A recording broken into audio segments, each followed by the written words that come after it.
ठीक है, निवांश शर्मा यहाँ पर जनता के सामने कैसे ये नैरेटिव सेट करेंगे? सिर्फ एक मंच पर अपनी एकजुटता दिखाकर, शक्ति प्रदर्शन कर भ्रष्टाचार के खिलाफ खड़ी होने वाली पार्टी आज उसके ही तमाम जो बड़े नेता हैं, जो बड़े चेहरे हैं, वो ही भ्रष्टाचार के मामले में जेल में हैं।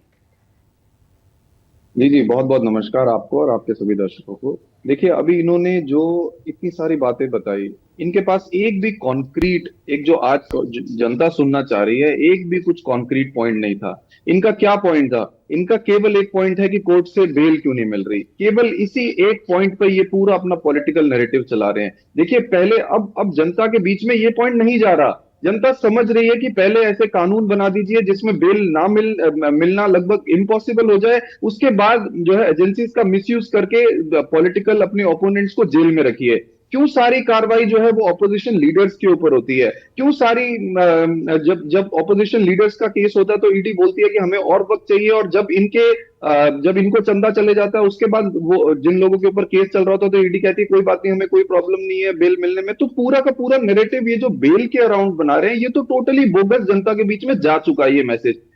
आज तक मनीष सिसोदिया जी के केस में ट्रायल तक ये लोग नहीं शुरू कर पाए। ये सिर्फ इनडेफिनेट टाइम के लिए नेताओं को जेल में रखना चाहते हैं और अपने ओपोनेंट्स को जेल में रखकर जनता को ये बताने की कोशिश कर रहे हैं, देखिए बेल क्यों नहीं मिल रही, जेल में क्यों है, क्या कोर्ट भी गलत है। अरे वो कानून भी तो आप ही लोगों ने बनाया, कोर्ट ने तो वो कानून रद्द कर दिया था। आप लोग फिर वो कानून लेके आए और आप उससे इनडेफिनेट टाइम के लिए जो है पॉलिटिकल ओपोनेंट्स को जेल के बीच में पीछे कैद करना चाहते हैं। ये नहीं चलेगा अब जनता के बीच में। आपने देखा कल किस तरह से दिल्ली रामलीला मैदान में जन सैलाब उमड़ के आ गया। दिल्ली की जो जनता है उसकी जो लड़ाई है वो अब पर्सनल है। इनके मुद्दों पे दिल्ली की जनता इधर उधर भटकने यार अपना माइंड वॉश करने नहीं वाली है। तो दिल्ली की जनता ने दो तस्वीरें भी वहां से, दो तस्वीरें भी सामने आई।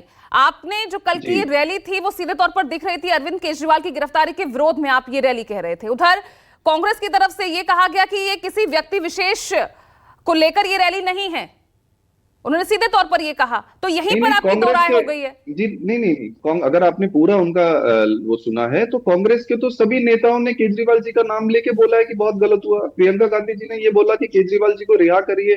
पूरी रैली में केजरीवाल जी, हर नेता ने ये बोला कि केजरीवाल जी की जो गिरफ्तारी है वो गलत है।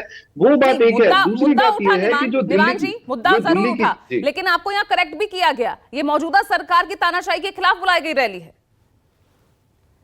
जी जी, तो तानाशाही तो चल रही है। केजरीवाल जी को जेल में डाल के तानाशाही तो कर रहे हैं ये लोग। केजरीवाल जी को जेल में क्यों डाला गया? क्या क्या एक गवाह के बिना पर आप एक सिटिंग मुख्यमंत्री को जेल में डाल देते हैं जिसके पास आपके पास कोई सबूत नहीं है? एक ऐसे केस में जो 2 साल में आप एक 25 पैसे की रिकवरी नहीं कर पाए, आप उस एक गवाह के बिना पर आप जेल में डाल देते हैं और फिर बेल के लिए वही गवाह आपको 60 करोड़ रुपए चंदा देता है। क्या जनता देख नहीं रही? दिल्ली की जनता ये देख रही है कि एक ऐसी पार्टी है बीजेपी जो पहले तो उनके काम रुकवाती है। दिल्ली की जनता को अरविंद केजरीवाल जी ने प्रॉमिस किया था कि मैं आपको बिजली मुफ्त दूंगा।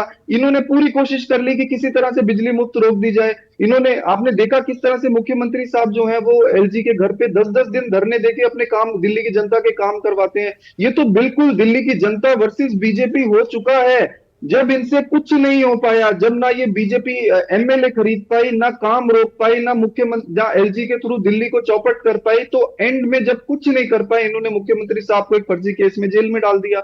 अब जेल के अंदर बैठ के भी इनकी फ्रस्ट्रेशन जायज है, क्योंकि जेल के अंदर बैठ के जो है वो अरविंद केजरीवाल जी पूरा नैरेटिव चला रहे हैं। अनुमा जी, कल की रैली, ठीक है निवान जी।